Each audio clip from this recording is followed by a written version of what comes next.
Coming to you live from Texas, it's the 10 Point Podcast. My name is Bruce, and the podcast which you're about to hear is an account of the tragedy which befell a group of 3 youths, in particular, Andy and his invalid brother Chris. It is all the more tragic in that they were young, but had they lived very, very long lives, they could not have expected, nor would they have wished to hear as much of the mad and macabre as they were to hear that day. The events of that day were to lead to the discovery of one of the most bizarre podcasts in the annals of history, the 10 Point Podcast. He loves a long At intro. the dinner table with me this week. You think this is a party? What's that stench? It's Chris. I'll accept that one. I'll be with respect today. Might have been a slaughterhouse. And secondly, shut up, you bitch hog. Best insult ever, innit? I had to go back and put the subtitles on. It's like, did he say bitch hog? Like, I've never heard that one. I know, we broke him. We killed him already. Before. We got the 10 Point Podcast, as you may have heard earlier. I feel like it's 1 minute into every podcast I break. I reckon it's a storm. Yet. Storm gets you, yeah, you're back. I'm back, right, okay. 1 minute every episode is like, screw him for talking. 10 Point Podcast, that is us. Search 10 Point Podcast on the internet, you'll find one of the many sources you can find the podcast. We are primarily a podcast, so every podcast app, we like Spotify, go to Spotify, you can hear us over there. Video versions over there too, you can see us chat and you can see Chris sitting at the aforementioned dinner table with the family. And YouTube, 10 Point Broadcast over there, video versions too. He's really low down. He's very low down, his grandpa. 10pointpodcast.com, that is our website. The former Twitter, the current Facebook, send us messages over there, 10 Point Podcast too. We want to hear from you and what we can do to make the podcast better or different or whatever else you want us to do with the episodes. Stop the podcast altogether, I don't know, just send us messages. Give us money. Before we, yes, you can donate to us over on 10pointpodcast.com as well. Before we head on to the reason for the podcast this week, what was our highlight of the last week? We've actually had a proper week where we've all been not doing anything special, and we've managed to watch what exactly? Because I've not managed to watch anything. So, Chris, we'll start with you. I rarely ever start with you, Chris. So, Chris. I've watched the David Beckham documentary you were discussing last week. Mm-hmm. Absolutely banging it. It's 4 episodes. 4, yeah. And it's like you said, you got to the Champions League final. I've done halfway. I've done the first 2, and yeah, he's won the Champions League in '99. But I can't watch that without getting goosebumps and emotional. And the very last episode will get you in the feels big time. Right. So it's worth watching. It's good. It's good. Well, yeah, exactly. It's nice to see all the shit. Well, not nice to see. I mean, it's hard to see all the shit that he went through for one little thing. So it's good that sort of thing doesn't exist anymore. I feel like that Euros final last 2 years ago, whatever it was, when the penalty missers all got racist abuse, everybody decided, why are we doing this? Let's just stop doing that. And then football players don't quite get it the same. There's no "you failed your country" anymor. Beckham was one of the main "you failed your country" ones. But yeah, I'll get around to watching it at some point. Over 20 years ago, that happened. Well, he's still here, so yeah, he's a strong kid. Strong kid, yes. He has many kids himself as well, I'm sure. Yeah, he's an old man now. And Andy, what was your highlight of last week? I've been the same. Not watched any films. I've got about 1,001 things I need to watch. And loads of new shit's coming onto streaming service. But I think my highlight's been Wrexham. More football chat. It's definitely better than that. It's definitely better than the David Beckham series. It's Ryan Reynolds. Last weekend, no spoilers. Wrexham had an episode for the next season. They had a game at the weekend, and that'll be in the next season of Wrexham, just because that's what they do. It's honestly, it's like it's scripted. It's amazing. But there was a bagger episode of Will Ferrell just kind of cruising around, just talking to everybody, and then Will Ferrell walking in, he shows up. And then just can't remember his name's getting his ass rubbed, and then Will Ferrell wants to join in and give him a wee massage and stuff like that. Just it's great TV. I'm not a football fan, but Wrexham all the way. That's the thing. Football makes for a good story, but it needs to kind of be, I don't know, half of it. It's always good if you weave in a lot of other things, and then naturally what happens in the games is a good kind of plot line. But you need to have the characters and the real people. Somebody said it's the great opera because so much happens. I can't remember. Some commentator mentioned it as the great opera. Somebody somewhere will definitely come up with who said that. But yes, you're right. Because it's anything can happen So therefore, it's very good for weaving some nice, interesting characters in amongst. But other than that, it's been a Halloween season on Discovery, so I've been watching a lot of Discovery horror ghost stuff. Real life Halloween stuff. Real life Halloween rather than but some of it's like the real story of Scream and the real story of this. But actually, my ultimate highlight is a trailer I watched for Squid Games, the live action game show on Netflix. Right, yeah, I heard this was coming. This looks epic. Done that. Eh? I thought they'd already done that. Well, I know it's coming out on like the 20th of November. But yeah, Netflix released the trailer and it looks epic. $4.6 million is the winner. That's what they get. Right. So is it? Does it seem like they're doing exactly what they should? Like, do they all have to live in the one thing? Yeah, it looks exactly like that, and they've all got the outfits on, and they've got like the trailer shows the big red light, green light woman, and them just all running full pelt, and it's just like, are they going to kill people? Because because I feel like that's part of the Squid Games. Like, how are they going to do the killing bits? Because like presumably just eliminate them, I guess. Well, yeah, okay. But I thought like, okay, maybe paintball. The trailer doesn't give how they kill people off yet. But I thought, right, paintballs, that makes sense. But there's no real peril in paintball, so it's just a money situation. Yeah. But I don't know. I just feel like I would go balls out, and it's just like, that's like paintball. But then I suppose it's $4.6 million. The one that would get me is the bridge or the little thing like that, because I could snap it at a time. I'm fascinated how this works. Like, I could talk about this for hours, but quickly, just like, obviously, they have to whittle it down the same kind of speed as the TV show. What if all these people are really good? Yeah. Like, are they just going to go, right, shoot that person? It's like, just fuck them up, or like rig the games. That's how it happened in the film, the series, isn't it? Exactly. There's an attack at night. Yeah. Whittle built them down. Yeah. That's right. It must be something. So. Because also, do they want to have it? I can't remember how many games it was. Say it was 6 games in the TV show. Yeah. If they have it the exact same 6 games, everyone's going to go into it like not training exactly, but planning for So it's the red light, green light. So therefore, you go when she's not looking and make sure you're not moving, and then there's the bridge one. Not knowing as well, yeah. Yeah, as part of it, the TV show was they had no idea what was coming next. Yeah. So it's the tug of war as well. Like I've got this buff squad here, so I'll just go with them. Yeah, exactly. So I mean, that's my true highlight. I want to know more. I need to know. Yeah, I need to know more. I forgot that was coming. Well, my highlight of the week is just the second episode of Loki, because it's the only scripted television show I watched this week, and I wasn't actually that impressed with it. So it's not a low light necessarily, but it felt very much all right, McDonald's, episode 2 of a TV show. McDonald's, yeah. Best product placement, McDonald's, definitely. I bet it was a costly product placement one way or another. I'll say that. Although saying that, Loki is partnered with absolutely everything. Like, it's about 5 adverts. Samsung, somebody else. Yeah, it's hellish. I can't escape it. But yeah, the second episode, it was a bit meh. I feel like, oh well, they failed the whole plot of the TV show in the second episode. So what are we going to do now? Which is the only interesting thing going. But it was fine. It wasn't brilliant. So I won't dwell too long unless anyone's got anything poignant to them what to say about the second episode of Loki. Not really. It was all right. On to point number 1 then on the 10-point podcast, the reason for us being here, and that's what's the point? The point this week. The 1974 horror, The Texas Chain Saw Massacre. Co-written by Kim Henkel, famous for writing The Texas Chain Saw Massacre. And it is 13 of the 19 writing credits he has on his filmography is The Texas Chain Saw Massacre, one way or another. So yeah, basically this is all he's done. And also co-written and directed by Tobe Hooper, famous for Texas Chain Saw Massacre 1 and 2, Poltergeist, and Life Force, which I've never heard of, but at least I've heard of. I got a fun fact on him. My friend killed him. What? Well, he's got this habit of getting like old school directors and old school actresses and actresses' autographs. And he, desperate to be Tobe Hooper, like a few years ago at London Film and Comic Con, came all the way down from Newcastle, met him, and then he died like less than a week later. I'm pretty sure he got back into America and then instantly died.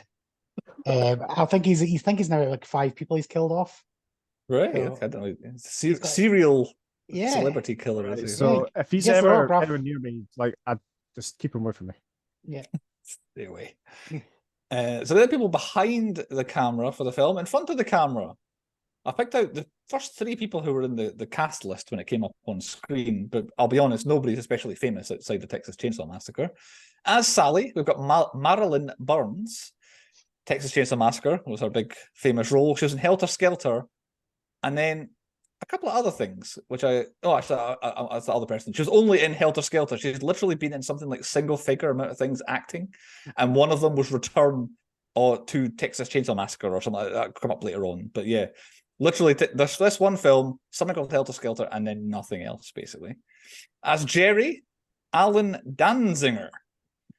Now he was in something called Eggshells, and then Texas Chainsaw Massacre, and that's literally everything he was in for his entire acting career until 2023.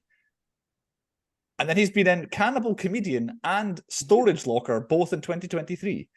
So somehow this guy, he got out ahead of us. Normally we revive people's career, but Alan Danzinger, who was Jerry, who was the second guy, spoiler, to be killed, literally was in one film, and then it was about 8 years till he was in Texas Chainsaw Massacre. And then that was it. Just never acted again until 2023, which is bizarre. And thirdly, as Franklin, Paul A. Partain. Texas Chainsaw Massacre was his first big role as well. Then he was also in Race with the Devil and Rolling Thunder. None of these things I've ever heard of outside Texas Chainsaw Massacre, but that's who the main actors are in the film. I believe the one who's probably had the best career post Texas Chainsaw Massacre is Edwin Neal, who played the hitchhiker. He was at least in some other reasonably successful films and TV shows and all that sort of stuff. But that's a bit of a stretch. Texas Chainsaw Massacre, on a budget in 1976 of $140,000. Its first weekend in the US opened with, I have no idea how much, I could not find the numbers. Its final US gross, though, at the cinemas, $31 million. So you hear that wee goblin going off in the background. I hear no goblins, other than the three of us are the only goblins. He's cackling away to himself. As I'm screaming. Well, it's very fitting for the episode. It might add a bit of ambience if the listeners could hear it. 31 million for 140 in. Worldwide gross, I can't get a number for that either, because the American number's all I have. So 30 million for less than $250,000. That's a massive amount of money. And no wonder there has been 20, 25 versions of it released in the 50 years since. That's with it being banned in a lot of places as well, isn't it? Exactly, yeah. That's how I've always known this. This is the film that got banned and you can't watch it anywhere. Which is, it'll be some interesting, when we get to the points later on, we can say why was it banned for this and why was it banned for that.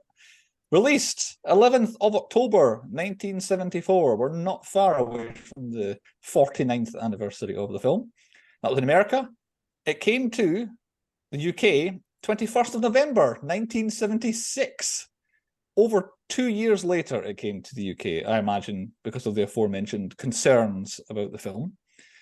That release schedule means that it was able to qualify for the 1974 through to 1977 awards.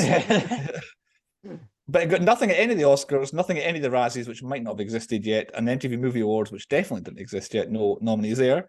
Saturn Awards, I don't know if they existed, but it did get nominated in 2015 for its DVD release of whatever came out that year, did not win either. There were only 2 award nominations for the film in 1976. Both for the director and for the film itself at the Avoriaz Fantastic Film Festival. I'm not sure what that is. Tobe Hooper won for the direction. And the best film, there were 8 nominees, maybe 10. It went unawarded, and I have no idea why. Literally had a whole set of, these are all the nominees, and nobody got best film. So I don't know what happened. Oh, right. Must have got shut down. Seems a bit Irish. Yeah, it's almost like, maybe everyone had they all massive... that bad and nobody deserves to win. Yeah, or they did a massive piss up and it ended up in a riot or something like that. I don't know. But yeah. It literally just said no or not awarded or something like that. It's like, I don't know. It wasn't even like some awards have joint winners. So it wasn't like, oh yeah, all 8 of you win, you're also great. It was none of you get it. Sorry. End of. Synopsis for the Texas Chainsaw Massacre, written by Derek. I think he's a new contributor. The year is 1974. Is that right? I think he's wrong immediately, Derek. Yes, he's wrong. Isn't it? The year is 1973, Derek. A group of 5 close friends are heading through the back roads of Texas en route to their grandfather's potentially vandalized grave. Among them are Sally Hardesty. Did we get her surname? That's the first time I heard of her surname. Sally and her invalid brother Franklin. They encounter an unpleasant hitchhiker who slashes both himself and Franklin with a wicked-looking knife. Actually, he slashed one of them with Franklin's knife. The others manage to eject the hitchhiker from the vehicle, but shortly afterwards, they are forced to stop and wander over to a small, sinister clapboard house nearby in hopes for gas. Again, not strictly true. What none of them realise is that this house is the home of the ghoulish Leatherface and his evil, demented family of cannibalistic psychopaths. He's one at a time. This like majorly. He's cannibalized time. review. The teens are murdered by the Leatherface, in horrifying ways. Sally soon finds herself an involuntary guest at Leatherface's home for the last 20 minutes here and flees into the night to escape the demented cannibal and his loudly buzzing chainsaw. There's the whole film for you. Can she escape the grim fate that befell her friends and brother? You told me that she escaped. Anyway, based on the terrifying true story of Ed Gein, is what he says. Editor note from me, not exactly based on the guy, but this guy was a bit of a crazy person who kidnapped people and ate them and all that sort of stuff. But he's also, it was from about 20 years, I think, before the film. And he's been like based on in about 100 things because he was, an early American 20th century psychopath. Yeah. Who picked the film? Well, we all did. I think Chris is who we've most got to blame for picking it. Not that I'm saying it's bad. Not that I'm saying it's bad, but you were the one you most We know where pushed Bruce the idea of. stands. No, what do we? We'll find out. I thought about why, it. why did you come with it, game Chris? just came out that long ago, and like you said, it's not far away from an anniversary. So yeah, it's bang on. Well, when you picked it, it'd be bang and on. we played a lot of Dead by Daylight, so exactly. Yeah, running away from old Bubba. they did the thing. They did the hook. They did. Yeah, exactly. Presumably that's where the hooking came from. Yeah. I would say. As well. I was watching going, is this where it all started? Exactly, yeah. For me, it's the kind of music cue, the kind of noise is from the game. Like I haven't played much of the game, but the ring kind of noise of like stuff happening, kind of musical cue is really prominent in the Texas Chainsaw Massacre game. Hadn't we seen it before? I'm positive I've never seen the whole thing before. I might have only ever seen like 5-minute snippets. I'm starting to think that as well. I have 110% seen all of the end, but I don't think I've seen any of the other bits up until wheelchair bloke, like he's got the torch. Franklin. Aye. Right, so the dark, when it gets to the nighttime. Yeah. I remember it vividly. I was like, I'm sure the family was in this. Like, is it two the family's in? I'm like, no, the family's dead. No, I've seen them. Like, why are they not here? And it's like, I paused it to go to the toilet. I was like, there's only 15 minutes left. Where's the family? Like, I was like, that's where I was at with this film. I saw the remake and I was like, well, I need to see the original. And I remember putting it in, but I just remember the end. That's it. So I don't know whether my narcolepsy had kicked in. I just woke up as it finished. I remember the chainsaw getting swung about and that's it. Probably woke you up, yeah. Would we find it on a TV channel rather than which channel would we find it on? Film 4. This is It's like very Film 4. banned from everywhere. I know on Sky TV, there's about 2 channels up from Film 4. It's like a horror channel. I bet it's on there all the time. I bet it's always on there. We all watched the same version because there really only is one version. As far as those other versions I could find, there's 2 scenes that were cut and never used. So, and there might be a bonus on a DVD somewhere. But the only thing that seems to be cut and changed from the original cut is they had a close-up of the hitchhiker after he was run over by the truck at the end. But that's not anymore. I bet it was terrible. I bet that's why. Because when he got hit by it, it looked bad. So I imagine the aftermath might have been bad too. Right, then on to point 2, the high points, best bits and things about the Texas Chainsaw Massacre 1974 edition. Opening credit voiceover. You like it when it saves you from reading words. Yeah. Star Wars needed that. I'm gonna kind of put it in like a semi-low point. Like, we may as well talk about it now. It's not good enough to go in a low point. It pretty much tells you exactly what happens. Like, it spoils it. Yeah, it spoils the entire film. It's like, all right, they died in. But there's a twist because that guy technically lied to us. But he basically does say this is a story of a group of friends that all go there and they're all slaughtered. It's like, all right, and then you spend 45 minutes to an hour with these people that like they're gonna die. Yeah, specifically Sally and Franklin as well. Yeah, it's like mentions them by name that they were there. So, but yeah, you're right. I think it is misleading because spoiler: Sally doesn't actually get got in the end. So I like credit voiceover. It's always good for me. It was a good voice. I can't remember. John LaRoquette was the narrator. He did the voiceover bit, and then we get into the sound effects, which we're talking about earlier. The kind of noise, but it's not a chainsaw, but like a kind of that sort of high pitched noise. And then flashes of dead bodies. So I was like, oh, here we go. And that guy's just been talking about the massacre. And then a good kind of bait and switch of, well, actually, this is not them. This is a whole bunch of grave robberies. Well, I thought was a nice little start to the film. And I know, like, there's just a blank screen, isn't there? And you just hear the noises, and you think it's Leatherface just hacking and chopping, but it is just a gravedigger. Yeah, exactly. Yeah, and then it's not our crime scene; it's a different crime scene that they're taking photos of and all that. Yeah, that's a good start. Elephant in the room, though. Like, next scene, we're in the stop for a piss. Who absolutely wet himself when Franklin fell down the hill? My next high point is Franklin rolling down the hill, crying laughing face. Absolutely amazing. Because let's face it, if one of us were in a wheelchair, that's 100% happening. I'm not sure why he got so like startled, or did the lorry pass with such force that it blew a wind off the side of the road to push a pretty heavy set guy in a wheelchair down a very grassy looking hill. I think he was just on the edge because he was obviously trying to aim, and I think he was just kind of leaning forward a bit too much, and he got framed. Whoa! And then that was it. The wheelchair was down. I couldn't tell if he did indeed cover himself in piss or did very well not to cover himself in piss because he looked a bit damp. When he fell down, he managed to zip himself back up, put his wee man away, and everything. Thank God. Because when he landed, his trousers were fully buttoned up and everything. I looked it wasn't on the way down the hill. Like, oh, I feel ashamed that I'm rolling down the hill having been peeing, but I'm not going to be dying with my penis hanging out when I get to the room.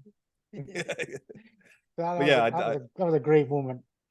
It was a good laugh out loud, and he did it very comedically. I think it was. It feels like it was meant to be funny. Like it's Hitchhiker, my main man. That's my next high point. Where I mean, there's a lot of issues with it, but it makes for a great scene. But I mean, if I turned up and I'm like, nah, let's not pick him up. Ultimate rules don't pick up anybody anyway because the ultimate be like that. This is the first scene where I'm like, Pam, you are the main character of this film. Because she's like, he looks a bit weird. Let's not pick him up. And I'm like, I'm with Pam here. I'm very much with Pam. It's a ballsy move picking up that guy, like. And then just the way like they're all sitting behind you as well, just all kind of looking at him, and he's just there, and he's got his kind of the weird birthmark, but he's actually got blood on him as well. It's just like. And then like animal. Like, bag, like pouches made of animal skin. His little animal skin pouch. It's just I like him. He just has a little pouch in the hands, photographs of animals getting slaughtered. Yeah, it just has them on him. Like, oh, and let's see them. This is really normal. Just pass them around. And it was like the whole thing of, oh, do you work at the slaughterhouse? Of course, Franklin, of course, was being a bit weird with the whole slaughterhouse thing, and then gets one up by the hitchhiker. Yeah. And it's like, oh, do you work there? Oh, like kind of yes, like it very dodged the question. Yeah, oh yeah, my family's always been in it for ages. Blah blah blah. It's like you didn't actually say yes that you do work there. But it is a great long scene. Like it does go on a bit too long, but it builds up something. It's like yeah, he's killing them. It's like, but he's not Leatherface. You know, like going into this, like where's Leatherface? This is not Leatherface.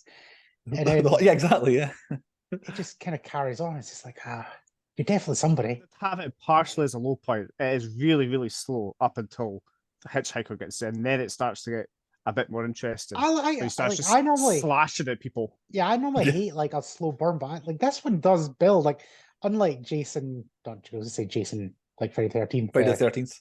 Yeah, like unlike that film, it's like it's kind of slow, but then there's some killings. This like actually benefits just being like, what is going to happen? It's like, what is this Leatherface like? These guys are going to die. They've already said that. Yeah, exactly. It's the build up, and it's like they're not like normal teens, like where they're just normal people. Like Friday the 13th, there's a reason there can't people they've beaten the thing. These are just like the guy seems to go and see his old granddad's grave, his old house, whatever. They're not being bell ends. They're not like making loads of noise. It's just they're just normal people, and I actually kind of like the slow build up. It's like they're going to die, but why are they going to die? Well, the whole bit with the back of the van, the whole time was just like, when are they going to have enough for this guy? Because I'm like. He's not getting in the van in the first place. It's like, am I getting 100 yards down the road before I get rid? Or it's like, it's the whole thing. As soon as he slices his hand, that's it. I'm like, out before he starts setting bits on fire and starts slashing at Franklin. I'm like, right, I've had enough of you. Out you get. You're a bit weird. I've got a low point as the second that blade touched his hand, I'm like, no, sorry, mate. Bye.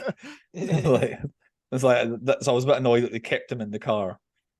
Also, why were they so startled by the wee bit of like the gunpowder or whatever going on? It's like to me, it was quite obvious what he was doing, and they're all like, "Oh my god!" It's like, obviously that's what he's doing. He seemed to use an excessive amount to burn a photo, though.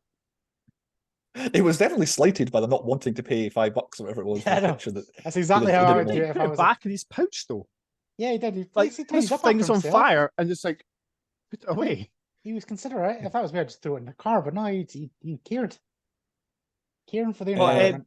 Do you think he was actually genuinely marking the van for them, or it was just like, I've had enough of you? I do have a question about the plan. I don't know where it comes into it in my notes, but we'll mention it here. Is the plan the hitchhiker finds someone, marks the van, and then the gas station sends them to that? Like, I'm missing a step. He's marked it. Yep. Then what happens at the gas station? Yeah. Yeah, exactly. They happen to be going to the. Yeah. So what is the plan? Because they seem to not really be trying to catch them, but then sometimes it felt like they were trying to catch them. Because he's marked the van. I'm sorry. Take them to that house because he was like, "Oh, this is my house. We're going to give you some food." But they kicked him out, so then he marked the van, so they could just keep driving if they wanted to. Yeah, and nothing would ever have happened. So, but they were going to that. Yeah, you're right. But yeah, I think they must have known that he was going to stop at a gas station or whatever, and I think it was marking it, just knowing, so that he's whatever his dad or whatever he is knew. That'll come into things as well. The gas station. I'm going to say that wee car washer guy was hilarious. He did his job well. I'll tell you that much. Oh, he cleaned the windows like properly. But anytime I'll slice the old guy went up and then moved and then back up, he just followed him back up and kept cleaning the windows. So he wasn't part of the family, that fella. Yeah, he wasn't in the house. That's what blew my mind. I thought he always was, because obviously he's got some kind of disfigurement or whatever. Yeah, he's a bit weird looking as well. Yeah, but he never shows up unless he's made into the sausages later on. I think he must just be a co-worker that doesn't know any better, and he's just like, oh yes, like I suppose the gas station probably still runs normally, like just an actual gas station. Like they must do it, and then they just, when they need some top up of food or whatever, they go, right, you're coming up. Yeah, exactly. Yeah. Does anyone have any other high points between that point and arriving at the actual family farm? Because that's my next high point. Yeah, that's where I am. Leatherface's house. Kirk and Pam arriving there. Kirk going in, and the first appearance of Leatherface is absolutely poop myself. Perfect. It is perfect. Yeah, the first I one. remember that one, so I knew that one was coming. Absolutely shit myself. Not as much as I shit myself later down the line. Fucking hell. There's a bigger one, which is interesting scare. There's a bigger one. But yeah, him getting, like, like it's kind of weird. And then me kind of knowing contextually what's going on, seeing all of the cow heads on the wall after the hitchhiker's just been talking about all the cow heads and all that stuff. Oh God, this is a bad sign. And him getting closer and closer. And then it's just the slight slip and trip that he does. Yeah. It just throws everyone's guard off. And all of a sudden he's there and thwack and thwack and thwack. It is perfect. Cannot be done any better than what it does. Amazing. I didn't realise Leatherface made the pig noises. I thought he actually had a pig down there and he was like, oh, that's that noise. I didn't realise, you notice throughout the film, he makes that noise. Yeah, he makes the noise. Weird sort of babbling noises. Yeah. And then we get I didn't really think about it being an iconic shot, but upon watching the film and see the iconic shot of Pam walking towards the house and just the camera following her. That shot. Yeah. Well, yeah. But it's really, the camera follows her the whole way in and we know what's just happened and she doesn't. And again, Pam being the main character, the sensible one, to a certain extent, getting there. And then her getting in, and then that weird kind of chicken room that she goes into, which was kind of weird. That's one of the first bits that goes on too long, which maybe we'll come to in the low points. But then her leaving the chicken room and her trying to leg it, and again the other iconic shot of Leatherface chasing her at the front door, just grabbing her around the waist, pulling her back in the door, is an incredible high point for me too. So Kirk and Pam both arriving at the house, and Pam again being the smart one. I'm absolutely not going in there. Let's just go. Why are we here? It's like, and then the hooking. On the hook. And then the hooking, of course. Classic. Hooking. And then we see the iconic chainsaw for the first time at that point as well, waiting to chop up Kirk as he lies KO'd on the slab, I guess you would call it. I could see if they'd actually showed like a body getting dismembered, like a fake body. I could see why I would get bad there, but you don't actually see anything, which is unfortunate. It is my fun fact to counter Andy's fun fact later on, is that only one person is seen by the audience being chopped up by a chainsaw in the entire film, and it's Leatherface at the end when he chops his leg. You never see anybody else being cut with a chainsaw, which is kind of cool. I've got another fun fact that kind of goes with that as well, but I'll say it later on. You can save that one then. Any other high points? Because I've got Jerry next, is where I am for high points. I'm pretty much, I think, the same. I've got Jerry. Now, what happened to Jerry? I just got Jerry enters next, is what my next high point is. What happens to him? Well, he hears a noise in the fridge, but like when he opens it up, I thought she jumps out. Right, so I got a wee minute shit myself there, Yeah. but Des later on, I have got Pam with a question mark. I'm not sure Pam's dead. So I think she was, because she moved. Yeah. Yeah, she moved. 100%. It just didn't make And sense. she was knocking on it. Like, yeah. That's how we knew she was there. what's she though? Because like when he opens it up, she's like not moving again. Yeah. Yeah, It's she's so like confusing. she is kind of. Oh, I've gone. Yeah. She's kind of hanging. Oh, I've completely gone. Just a Hanging over at the end. Yeah. So it's like she has moved, unless it was her grabbing her. But she definitely moved of her own accord at one stage. But yeah, and then he gets assaulted from behind, and we get more chainsaw action. Oh no, that's what Leatherface. Leatherface has his existential moment where he sits by the window. Yeah. Yeah. See, like Chantel was like, "What's he doing?" I was like, "I think he's scoping out in case there's somebody else with him, like having a look That's around." what I thought.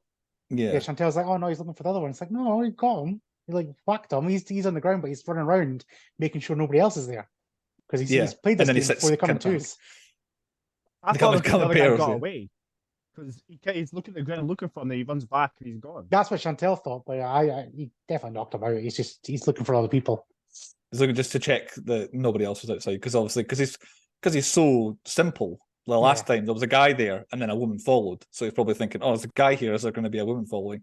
And then he sits, just kind of a little panicking about things. But of course, it's not in the average day in the Leatherface household, as we find out later on. So that's probably why he's panicking a bit. Right. Franklin.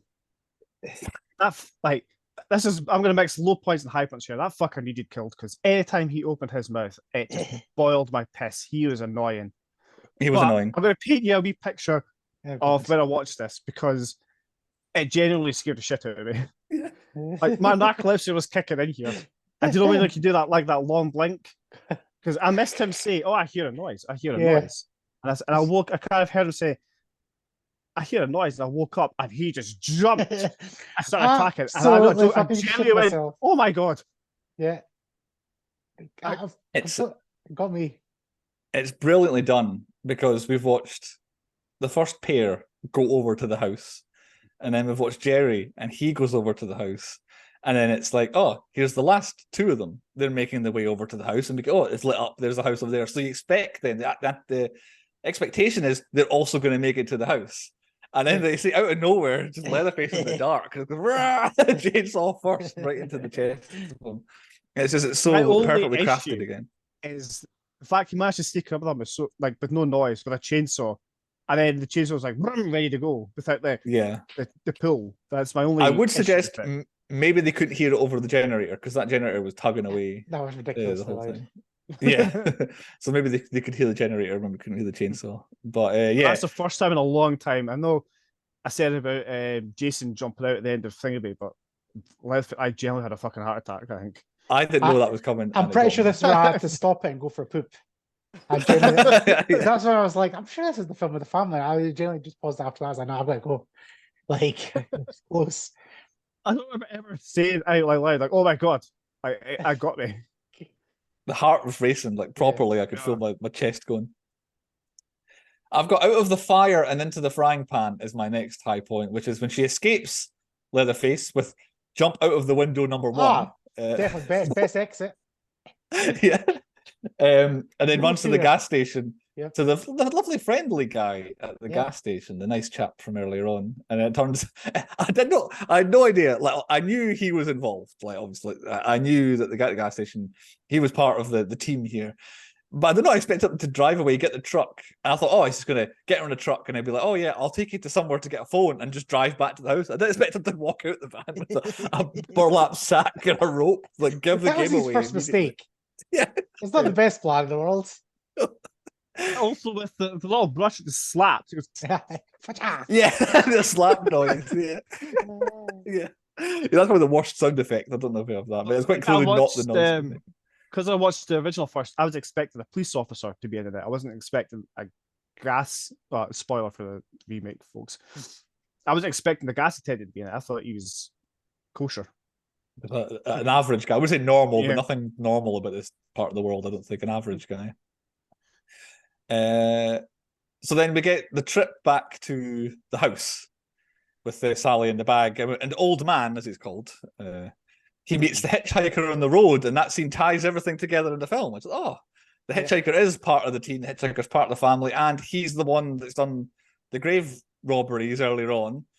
And that's why Leatherface has no idea what the hell's going on at the house, because he's normally got the hitchhiker there, kind of being the smart one, as it were, smart one.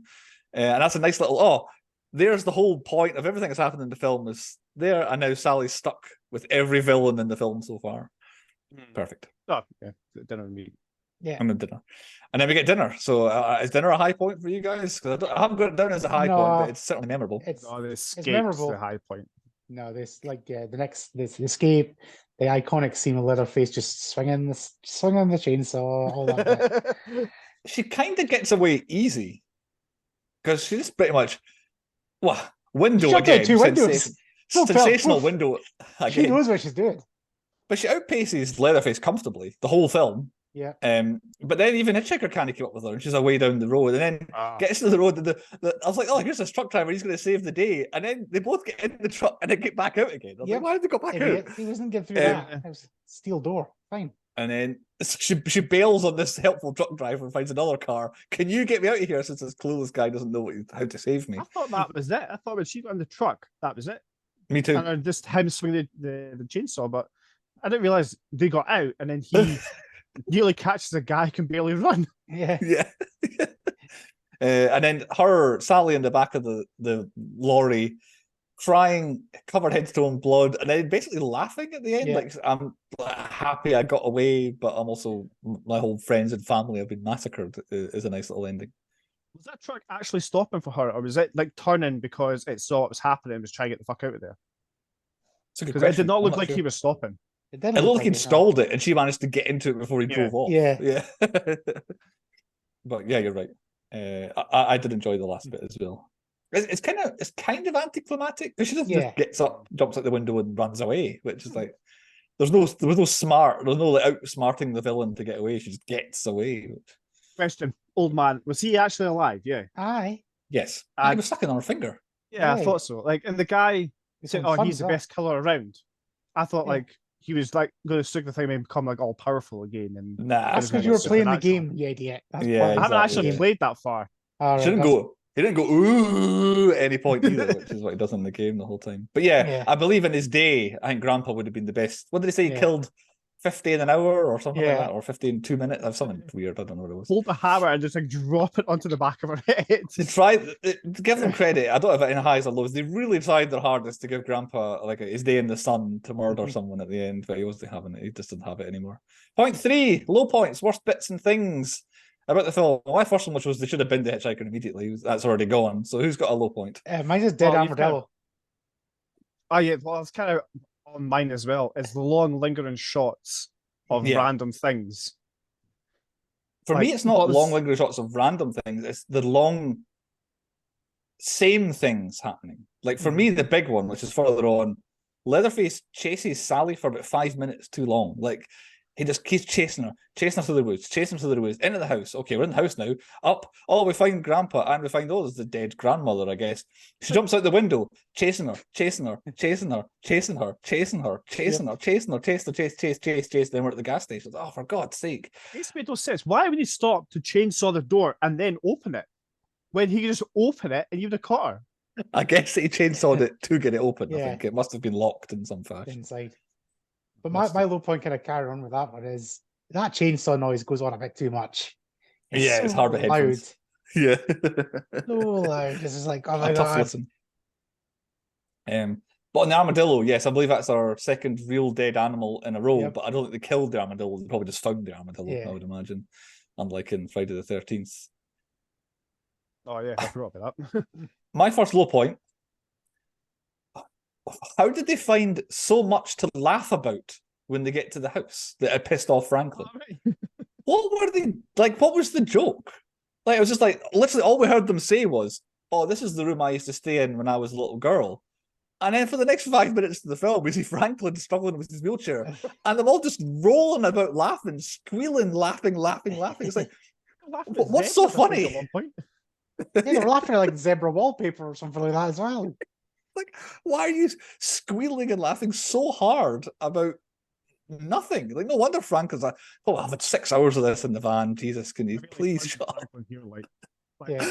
Watching him struggle wasn't fun, but when he got in and he goes and starts blowing raspberries for no reason, I just again nah, about a minute too long of him just going like we didn't need all of that. Like once or twice would be fine and we move on to something else. But yeah, a lot of padding out of the same bits. Yeah. Franklin's in my next low point. The flashlight fight between Franklin and Sally. It was so long. And then just like he seems to have almighty strength as well. Yeah, you could not get it off.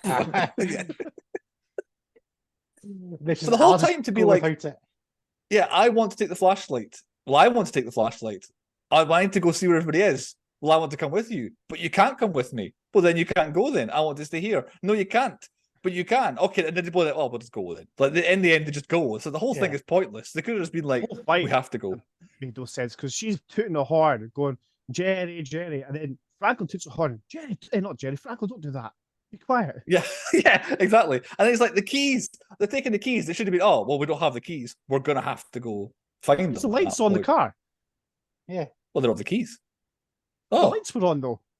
Good shout. Yes, yeah. Old cars do turn on, but that battery would drain fairly fast in an old school car. Absolutely, and then they're totally stuck then. Yeah, that's a bad idea. Any other low points? I've got a few more. I started a low point. I don't remember Leatherface wearing a lady's wig. I do have comments on Leatherface later on. Yes, Leatherface is like the whole character of it. I just remember him being like behind me there, and when you first see him, he's got like the proper Leatherface. Yeah, and it just kind of ruined him a little bit for me. And the whole grandpa thing. The grandpa thing is. I don't remember that either. Grandpa's one of my low points. Why did they make a really, really fake-looking old man? Yep. like, obviously, they want to be like he's only alive because they fed him blood for the last X amount of years. But it's like it looks really weird. It looks like a dummy. Like it doesn't look like a real person. So I feel really bad for John Duggan, who went through hell playing the grandpa the entire time. It's like I just thought he was dead. And they were just like on his head, oh, he's alive. And they were like, no, they're making him kill it. It's a sucking finger bit where he's just like, he starts getting like, he's like, yes, he's loving it. Yeah, I was. Yeah, he was like energized. He was perfectly. And then at the dinner scene, the repeated shots of Sally's eyeballs forever. Oh, that freaked me out. I don't like it.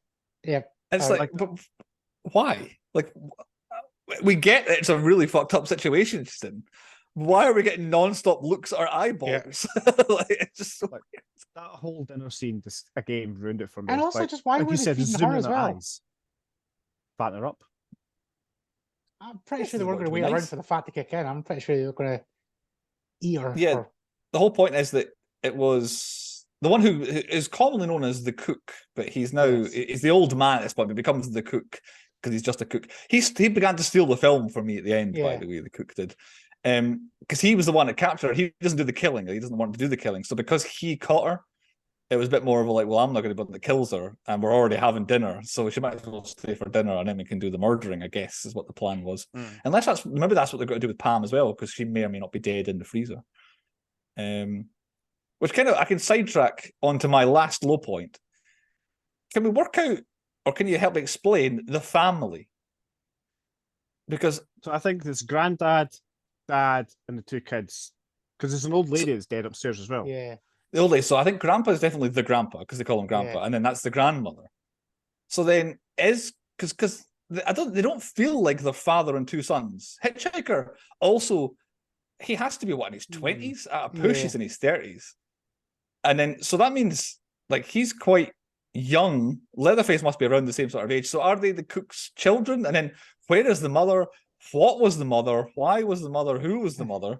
Was she like a sister they had potentially? I don't know. I thought maybe they're going to keep her and like do some random reading. Maybe. Maybe But that's maybe what the plan was. she No, they were a escaped. killer, weren't they? Yeah. But yeah, it feels weird that the grandpa has these three people in their family. And it's like it didn't quite fit for me. The cook didn't strike me as their dad, is what I'm saying. He felt like he was Yeah. also like their older brother, which means there's a generation missing. Oh.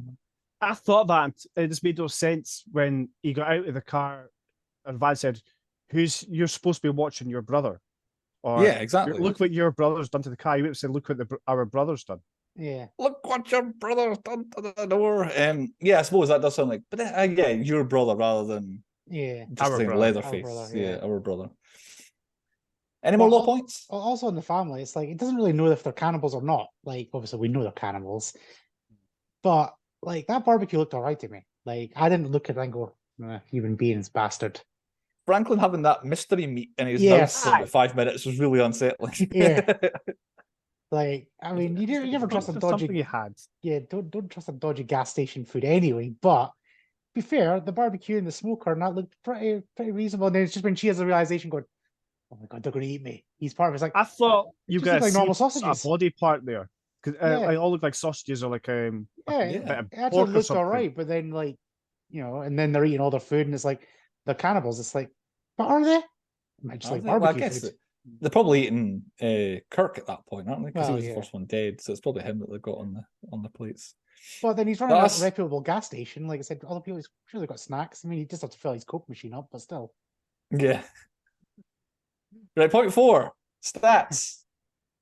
Allegedly one hard to hear shit, which I did not hear, but the internet told me that there is one hard to hear shit somewhere in there. And allegedly there's one F-bomb as well, which I completely missed. But for me, it was 0 and 0. And no explosions. Deaths. Now I've got 4 because Kirk gets annihilated, and then Jerry gets annihilated, and then Franklin gets annihilated, and then the hitchhiker gets run over by a truck. But we never see actually Pam being dead. She's just in a freezer. But ultimately, the family, the reception hitchhiker, are still there. So she's probably still in the freezer and still dies. So that's probably a 5th. And the truck driver, do you think he gets away?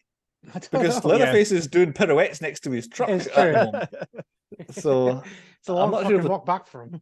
Yeah, I'm not sure if the truck driver got away or not. So it's probably 5. Gas station be like, I need some help, and it's going to start a cycle with him. Yeah. yeah, exactly. It comes back round again. We need to fatten him up, any that truck driver. There was a hell of a lot going on when he was running around. Quotas, cows, hundreds of cows. I wasn't counting them all, but there's many cows and many references. No goats though. Dead animal, armadillo for certain, and others. Lots of mystery dead animals around the place with lots of skulls and all that. No paedophiles though. I think we're safe. I don't think they're paedophiles. This mob. I think cannibals. I think we're all right. Tom Cruise Tackleberry trifecta. Plenty of running, but no motorbikes. And well, I guess they kind of got the girl because Pam's still in the freezer, but nobody gets the girl in the end. The guy driving the van, the truck at the end, maybe he gets the girl. Takes place 18th of August 1973. Just for a fact. They discover the family farm at the 31-minute mark, Andy. So there's a full half hour of this hour and 20-minute film. Happens prior to Leatherface and his abode. And the first sight of a chainsaw is a 39-minute mark. We see it 8 minutes after we meet Leatherface. Did they say the thing? Did they say Texas Chain Saw Massacre? At the start. Once. Just at the beginning, just the voiceover. Nobody else. Barely, I don't even think they say chainsaw. I think it's just at the beginning. Chris, any facts and stats? Facts and stats. I've already mentioned one. Like only Franklin gets killed by a chainsaw, so it's hardly a chainsaw massacre. Good point. Yeah, I mean, the rest get hammered, don't they? Kirk gets caught up with one, and like I said, he cuts. Presumably Jerry does as well. Yeah. Oh yeah, but we only ever see him and Franklin get attacked, and I think they see. I thought I heard a Leatherface once. They do, on the staircase. It's like, Leatherface, come help me with Grandpa, he says. Yeah, that's where I heard it. So, yeah. I think they mentioned the hitchhiker's name as well. His name's like Nubile or something, like Nubile or something. He does have a name. It begins with an N, I think. In passing, very briefly, I think, they say his name. I could be wrong. But then old man / cook never gets name checked at any point. He's just a cook. Yeah. Andy, a fun fact from you. There's no actual musical instruments in any of the score. It's all random sounds. All random sounds made to sound like a slaughterhouse. Yes. And any music is actual songs on the radio that they paid the license for, Yeah. whatever you want to call it. But yeah, there's no musical instruments. I thought it was a fun fact. Another fun fact is basically all the violence takes place off screen. And this horror film that was banned and all that stuff with no swearing, no violence, and not a hell of a lot of blood. Obviously, Sally runs away covered in blood at the end.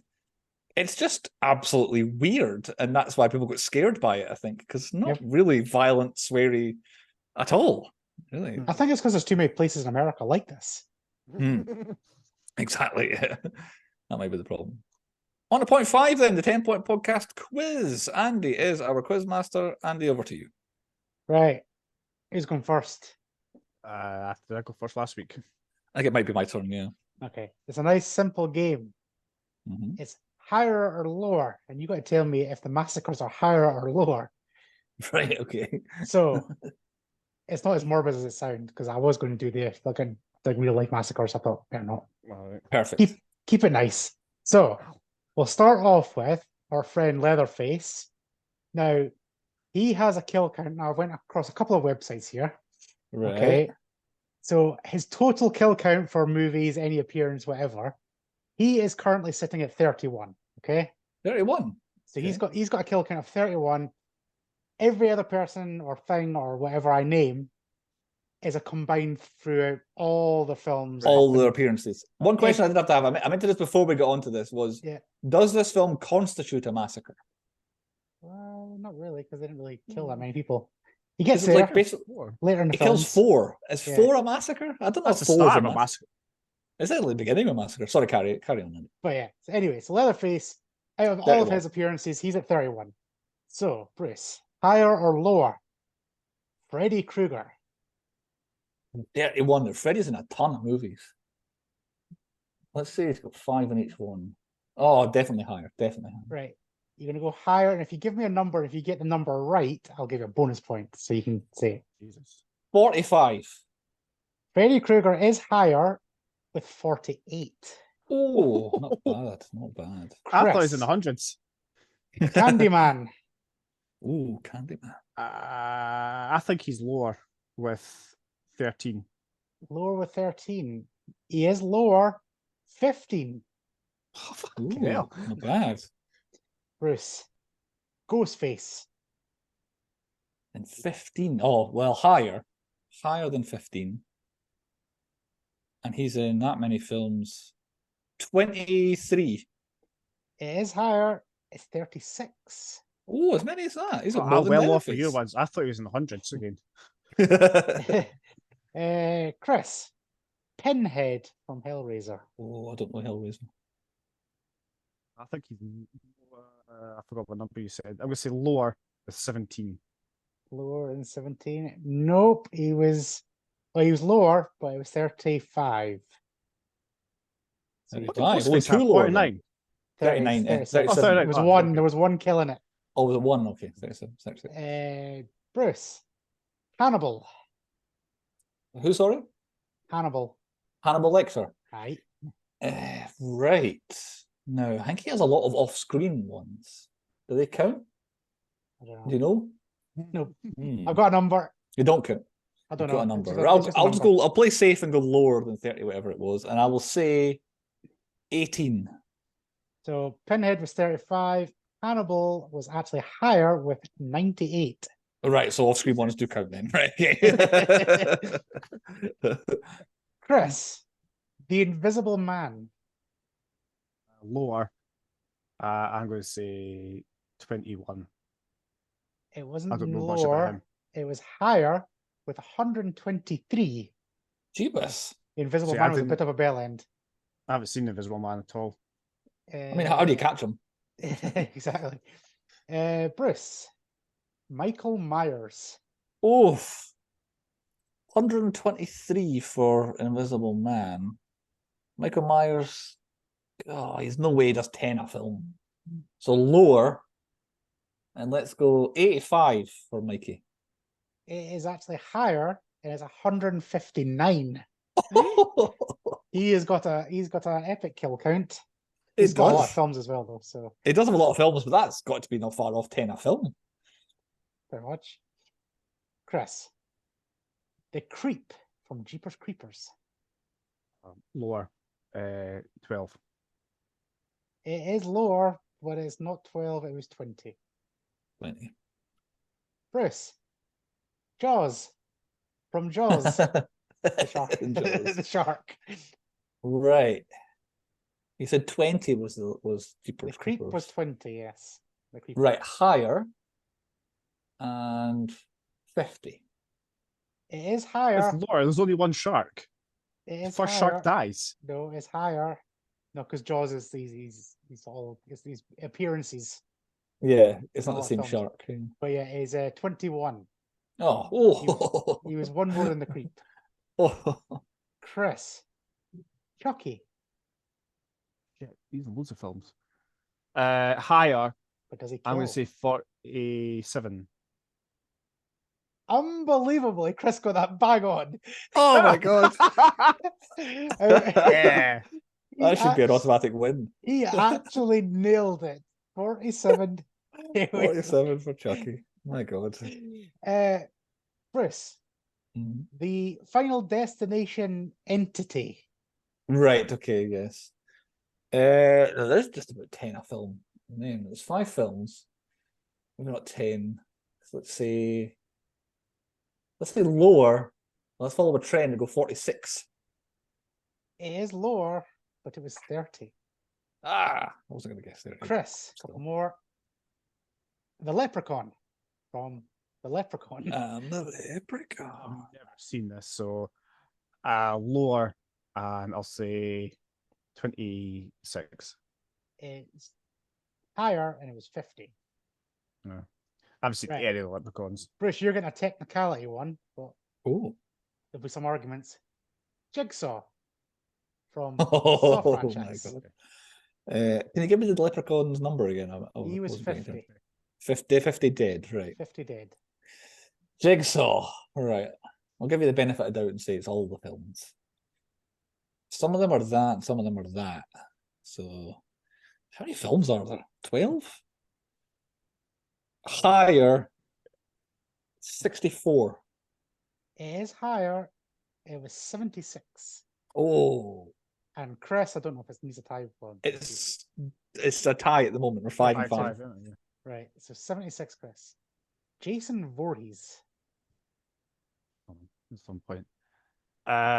What was Jigsaw's number?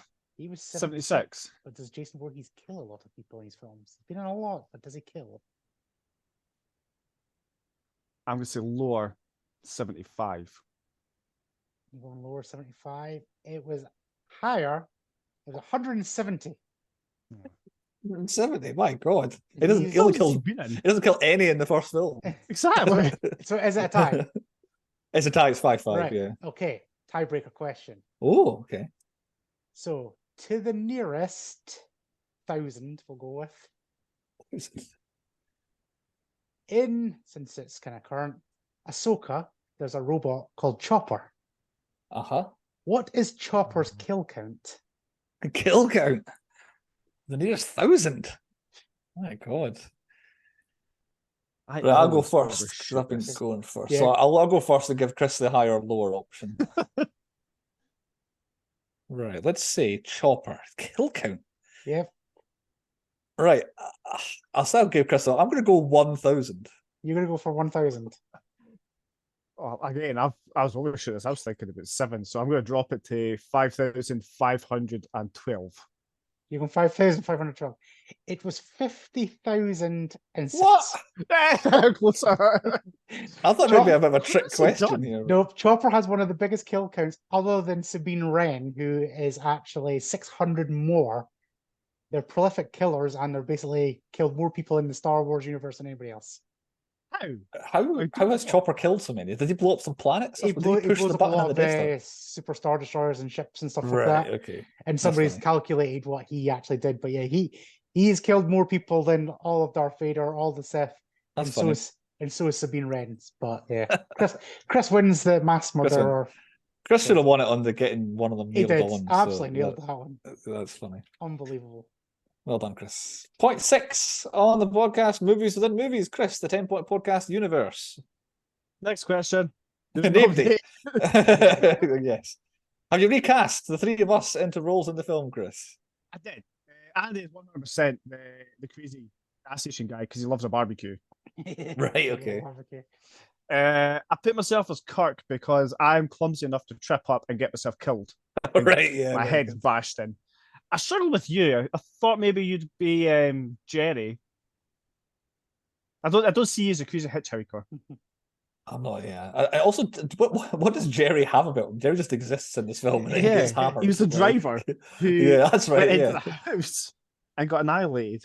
The direction I went was, I think Andy's Leatherface in my scenario. There's something about him.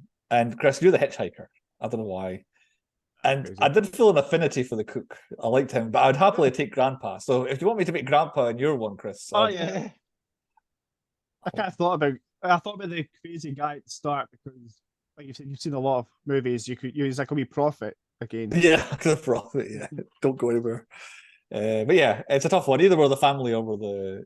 No one's Franklin though. I wouldn't ever possibly cast anybody as Franklin. I'd rather be one of the family than Franklin. I'd rather get killed like Franklin than be him. Could this film have come out in 1995? Well, The Return of the Texas Chainsaw Massacre, which I don't know how that's a title for a film. The Return of the Texas Chainsaw Massacre did come out in 1995, starring Renee Zellweger and Matthew McConaughey. Were in The Return of the the Return of the Texas. That film. The best I can tell is they're like the two normal people, and everybody else are crazies in it. It's very strange cast listing. The guy who plays like canon, a continuation, or is it just like it's also, it says it's like a parody, not a parody, but like a kind of black comedy. So it might actually be a funny version that came out in 1995. But the actress that plays Sally and the actress that plays Franklin, they're both in it in other roles in a hospital at some point. Right. They're both in it. But yeah, The Return of the Texas Chainsaw Massacre. Maybe that's why it's got a funny title, because it's a joke. Does this film reference The Wizard of Oz? Not that I could tell, but I think it feels like if you study it long enough, you could find some parallels and comparisons between The Wizard of Oz and this film. There's just something about it that there's the farm, there's like one lost woman finds some weirdos. Should have been Leatherface. She should have just massacred them. Yeah. You're not getting away. I want my shoes back. Absolutely, yes, yeah. If we could blend the two together. Dead Man Walking. Franklin was a goner the minute he started annoying me. And he's also the person that's most in the wrong movie, I think, Franklin. You could easily just take him out and the film is kind of better because he's not as annoying. But I don't think he really needed a disabled guy in a wheelchair other than for the laugh of him rolling down the hill. It's all really got out of Franklin. I put Jerry as my Dead Man Walking because he was like a nobody. He was just there. He knew he was pure fodder. Yeah, absolutely. And which trope would like to see die that appears in this film? Knocking at someone's door over and over again, whether you've no idea whether someone's in or not. It's a very big thing in films, like, hello, hello, hello, random house in the middle of nowhere. Hello, why won't you let me in? It's like, maybe nobody's home, Jerry. Well, mine's going one step further. Going into a house where nobody's answered the fucking door, breaking an entry, is only going to end badly. Yes. What about you, Chris? Chasers that are right behind PC and just faff about. Like, both twice. Leatherface was right behind her and waved his chainsaw about as she ran behind him instead of like bloop, cutting her up. And the hitchhiker was kind of zigzagging. The scene behind Andy, running funny. He's embarrassing the hitchhiker in that scene. Oh, because he was right behind her. He just had to grab her. He was literally on top of her. And it ends with him getting hit by a truck. Like it's just ran out into traffic. He could have stopped her about 400 yards short of the road, but he just keeps going. Yeah, that annoys me. Point 7, that one thing about this film. What is the one best thing, the most memorable thing, the thing that defines the film? Andy, what's your one thing? Chainsaw noise, Leatherface. Chainsaw noise. Chris, you pointed at Leatherface. What do you mean by that? It's always been I always remember Leatherface as a Texas Chainsaw Massacre. Like the face. It's just him in his dolled up suit. I think that's the scene. It's him swinging the chainsaw, just like. That's what I thought. I thought coming into that's what the one thing was, him on the road at the end in his suit. But for me, it's that first appearance when Kirk trips and he's right there. His apron. Yeah, his apron on. He's got that's the iconic look. And then again, it's that red wall with the skulls on it. It really, there's something about it just works for me. So yeah, Leatherface pretty much across the board, whether it's the chainsaw or appearances. Point 8, nominations for 10 Point Podcast Awards. Chris, lead off with your nominees. Best film, I put Leatherface. Best villain. I've got the whole family. Yeah, they all kind of work I out. consider it as best team, I suppose. They're the best team. Okay, Leatherface is the one then. Although I say I like the cook. There's something about him. Something about him. Best death, I put Franklin's. It was needed. I like Kirk's. I've been very heavily on that Kirk I caught. Yeah, get his face smashed in. The trip Franklin. slip and he's there. But Franklin's a good jump scare. That's definitely best jump scare. Is Franklin in the dark. 100%. Like that got me twice. I watched it again, and it got me again. So that's definitely best jump scare. Worst plan is like walking into a stranger's house. I think it has to be. Did I go worst plan? I didn't actually go worst plan, no. Is the family's plan best plan? If indeed it is a plan. A lot of their thing relies on luck. Yeah. Because they happen to be going to a swimming pool or going to a river and then just bypassing that because they heard a generator. Like I'm positive the plan was not in action in the film. Like Hitchhiker marked the car, which I'm still positive he marked the car, but the guy at the gas station wasn't sending them to the house. No. And then Leatherface wasn't expecting them. And it all just kind of fell into place for them. But yeah, I think it's a good plan that seemingly works in the past because they had a hell of a lot of cars in the garden, didn't they? So that's worked in the best weapon, the slappy brush. Chainsaw. Actually, the chainsaw is the best weapon. The chainsaw. Chainsaw the best. The slappy brush is funny, yeah. It made me laugh. And he's like, as he's got her in bag, he starts doing it again with the brush. Yeah. Yeah. Just the poking in the car, wasn't it? It's like just and again poking her with the poking stick. Yeah. The best twist is the gas guy is working with Leatherface. I've got and the hitchhiker as well, tying it all together. That other weird. I kind of expected a hitchhiker, but I didn't think it was the gas guy. Yeah. Yeah, whatever. Biggest jump scare, we've already talked about that. I can't talk about it again, it's going to kill me. Best set is Leatherface's house. Yeah, definitely. For me, again, especially that red wall with the skulls on it, that and the sliding door when he slams the door shut is incredible as well. Is the old guy best father figure? Or worst father figure? Definitely worst father figure. Yeah. Definitely. Look at the way he raises his entire family. Has to be worst. Best entrance is Leatherface. Just appears. Bam. Yep. Bam. Bam. Best exit, like I just said, Sally leaping out that window. Either one of them. The first one now. Just there's no hesitation. She just flew. Yeah. Yeah. And then that plan's already worked. I'm good at the front window as well. That's going. I hated it, but it is the only chase, so I put Leatherface chasing Sally. Okay, yeah. No, I would veto it. I think it's horrible. Okay. Like it's so long. Best costume, I put Leatherface's original one. Now this is what I've got. Apron. My notes are: I didn't realize how flamboyant Leatherface was because there's two costume changes in this film. Yeah, like I thought it was. I just imagined him. So apparently, there's 3 different guises that Leatherface takes. The one is the working one or the killing phase where he has his apron all on. And the second one is like the mother. He has the wooden spoon. He has the wig on because there's no mother in the family. So he wants to be in his stunted kind of mental growth that he's had. I want to cook the dinner for the family. I want to look after everybody and all that. And the last one is like his fancy. That's why he's got makeup on and he's he's dressed because it's dinner time and I'm going to dress up all fancy for dinner. But yeah, flamboyant Leatherface with his costume changes is best costume, definitely. Most obvious name, Leatherface, because he's got a face yeah. Did I have that? I feel like I should have had that. Oh, I'll tell you what, that's what I got for best obvious face. Now, did I get confused here? When they go to the gas station, they speak to the cook and they're like, oh, we're trying to find our way to the old Franklin place. And they're like, oh yeah, the old Franklin place, that's blah, blah, blah, blah, blah, blah. And I'm like, but his name is Franklin. Yeah.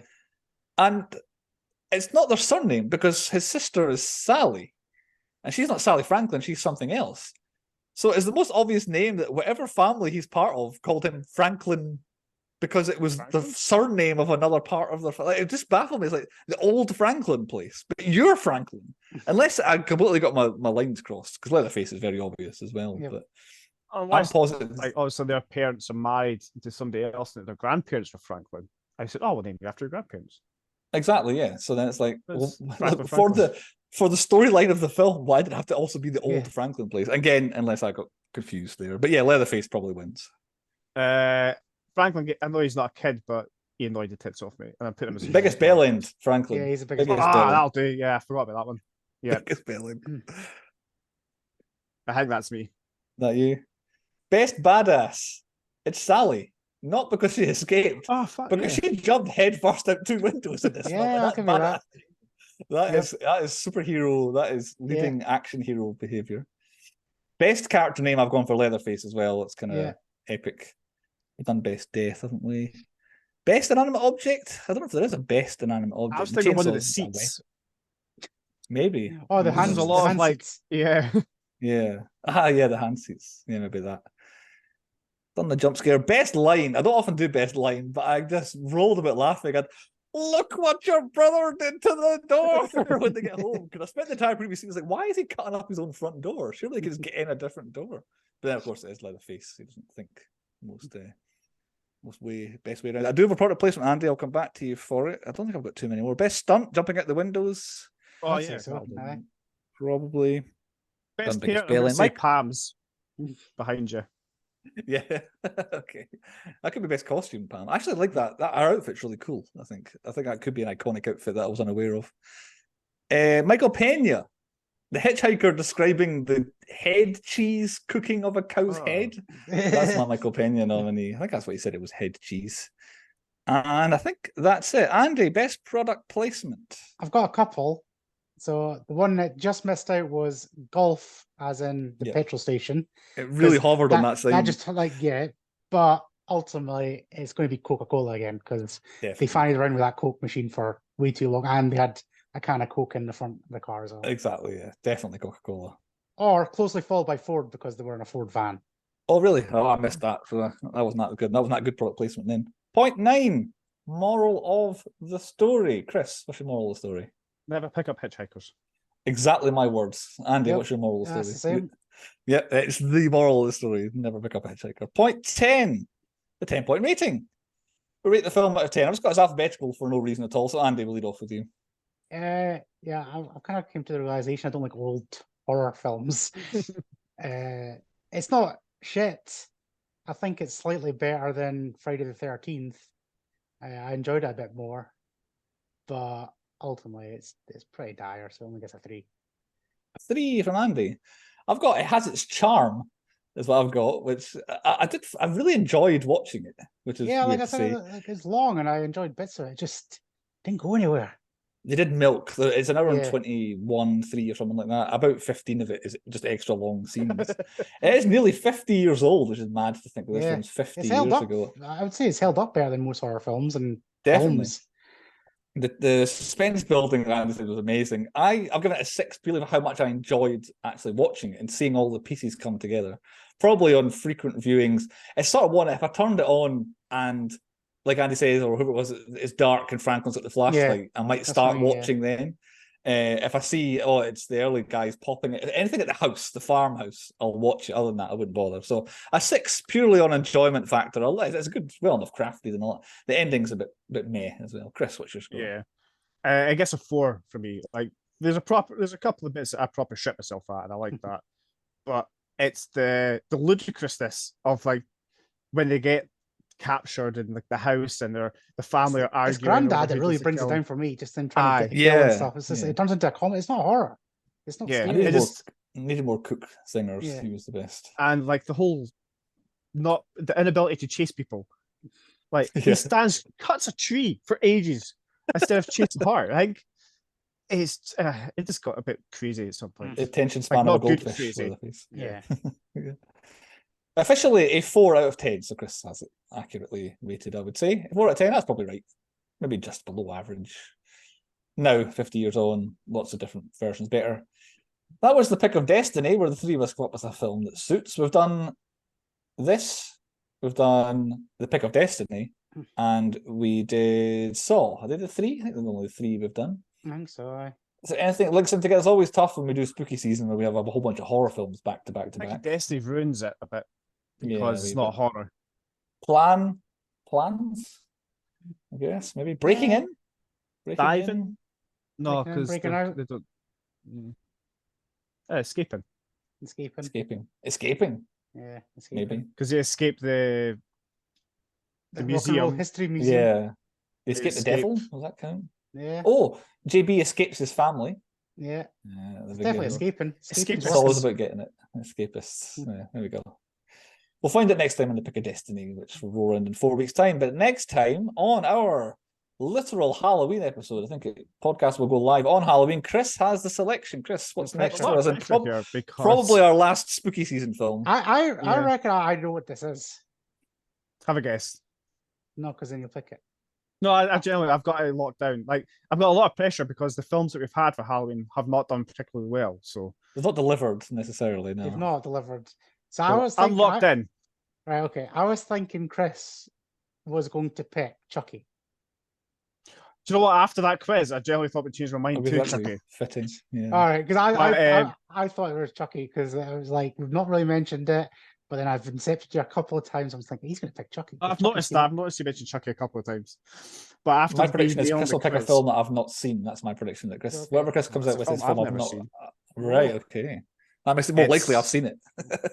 It's a Japanese film. Oh, that has been remade into an American film.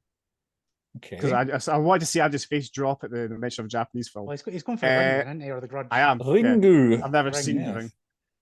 Neither have I. I've seen Scary Movie 2. Is that correct? Never seen The Ring. Me neither. To be fair, Scary Movie 2 has absolutely ruined The Ring because The Ring is pretty horrifying. But yeah, like Scream before it, The Ring's got ruined. Had you picked maybe a different one, I might have watched the Japanese version, Chris. Are you going to watch the Japanese version as well? Because you I'm going to watch. I might do actually because I've never seen either of them. So yeah, I'm not sure if I'm not. Mood strikes. Yeah. I did not include you, Andy. I didn't think you would. The Ring, probably our last spooky season film. I pick next, and mine is a bit of a kind of segue out of horror, but we'll argue that point when it comes to it. The Ring, from whatever year the American version came out. The one who's in, is it a star in that? I keep thinking it's Anna Faris. It's not. I want to say it's Naomi Watts, but I don't know if it's that, if that's a Grudge. You could be right. I think it might be Naomi Watts. So The Ring, from whatever year The Ring came out. We'll catch you next time on the 10 Point Podcast.